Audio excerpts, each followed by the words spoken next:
Assalamu alaikum students. Today we are going to discuss some questions of complex numbers. So these are our questions. We need to simplify these questions. First is iota power 14 and then iota power minus 9 and then the other two questions. First we need to remind ourselves that iota is equal to minus 1 under the square root. Excuse me. Then iota square will be minus 1 and iota power 4. If you take square of this iota square, we will get plus 1. Okay. So using these properties, we are going to solve iota power 14. Okay, so iota power 14 is equal to, first we need to shift this into the multiple of either square or 4. So I will prefer iota power 4 because it will give us 1. How can we do it? Iota power 4, and what do we need to multiply with 4 to get 14 or less than 14? So if we multiply with 3, we will get iota power 12. So we will be left with iota square. Okay, so all this equal to iota power 14. Now we can replace iota power 4 with 1. Okay, so and q will be as it is. Okay, and iota square, as I have mentioned over here, it is equal to minus 1. Okay, so this 1 cube is equal to 1 and minus 1. So our result is excuse me, our result is minus 1. So iota power 14 is equal to minus 1. Similarly, we can solve iota power minus 9. Okay, we will squeeze a little bit ourselves because we don't have enough space. So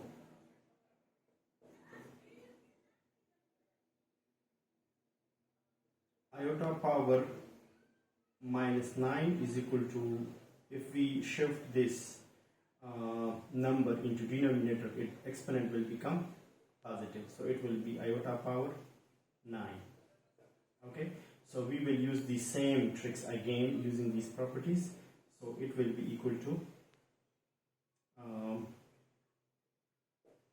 if we use square, because square will give us minus 1, and the multiple we are going to multiply with 2 is 4, because 2 4s are 8 and we will be left with 1 remainder. So we will write that with this one.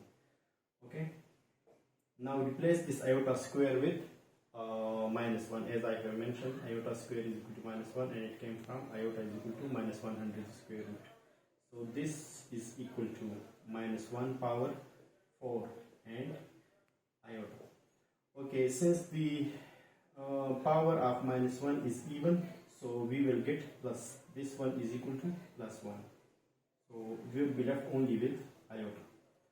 Now multiply, because we want to get rid of this denominator, because we want to shift, we want to get rid of this imaginary number from denominator. So what we will do, we will multiply numerator and denominator with iota, just to finish this imaginary number, this iota from denominator. So we will get iota and iota square, which is equal to minus 1. So this one is equal to minus iota. So iota power minus 9 is equal to minus iota. This is the simplified form of this iota power minus 9. Similarly, solving this question, third one, 2 plus 3 iota divided by 5 minus 2 iota. Our goal is to shift this number to real number. Basically, we want to separate this complex number into real and imaginary part, but in this form we cannot separate it into real and imaginary part. So what we will do, we will multiply with the conjugate of denominator, and that will give us a real number. Okay, how can we do it? 2 plus 3 iota divided by 5 minus 2 iota. And what is the conjugate of this denominator? that is equal to 5 plus 2 iota. Just change the sign of imaginary part of the complex number, we will get the conjugate of this number, and what it will give us. On multiplication, a complex number and its conjugate will give us a real number. Okay, 5 plus 2 iota. Okay, while multiplying these two, we will get 5 square minus 2 iota square. And now we have to multiply these two number on numerator. While multiplying 2 with these two numbers, we will get 10 plus 4 iota, and 3 iota with these two, we will get 15 iota plus 6 iota square. Okay, so this 10 and this number is also a real number. How? Because we can replace this iota with the iota square with minus 1, so that will be equal to minus 6. 4 iota.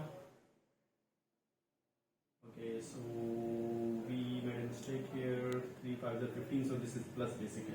Okay, so 4 iota plus 5 iota is equal to 9 iota, and this one is 25 minus 4, and iota square is equal to minus 1. Okay, so that one is equal to 4 plus 9 iota divided by 25 minus minus plus, so it's basically 29.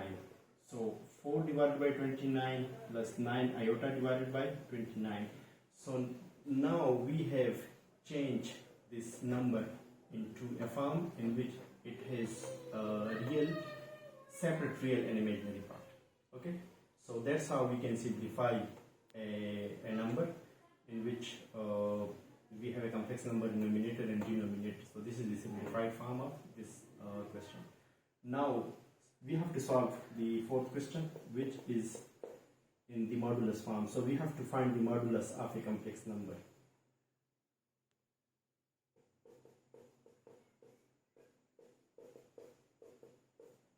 Again, we have to use the same technique. First, we have to shift this into simplified form. Simplified form means that we have to change this complex number such that its real and imaginary part are separate from each other. So how can we do it? We have to use the same techniques, multiplying with the conjugate of denominator. That is equal to 1 plus 2 iota, 2 plus 3 iota, multiplied by conjugate of this number is 2 minus 3 iota, and 2 minus 3 iota in numerator as well. Okay. If you multiply both the numerator, we will get, multiplying 1 with these two, we will get 2 minus 3 iota, and multiplying this 2 iota with these two, we will get 4 iota minus plus minus 6 iota square, and the denominator will give us it's a plus b and a minus b. We can use the formula, which is equal to 2 square minus 3 iota square, and that will be equal to 2, and this will become, okay, first we will solve this minus 3 iota plus 4 iota, that is equal to iota, and this one is minus, and square of minus again minus, so minus 6, and this one is 4 minus, and 9, and square of iota square is minus again, so we will get 2, and this minus plus, so 2 plus 6 plus iota divided by 4 minus plus 4 plus 9. Okay, so 2 plus 6 8, and divided by 13 plus iota divided by 13. Okay, so we have to find the modulus of this number. So how can we do it? We will use this place over here.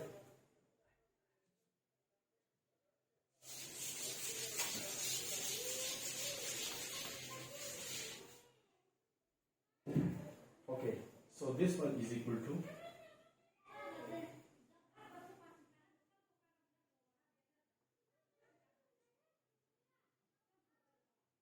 so this one is equal to square of this number 8 by 13 square plus we will use the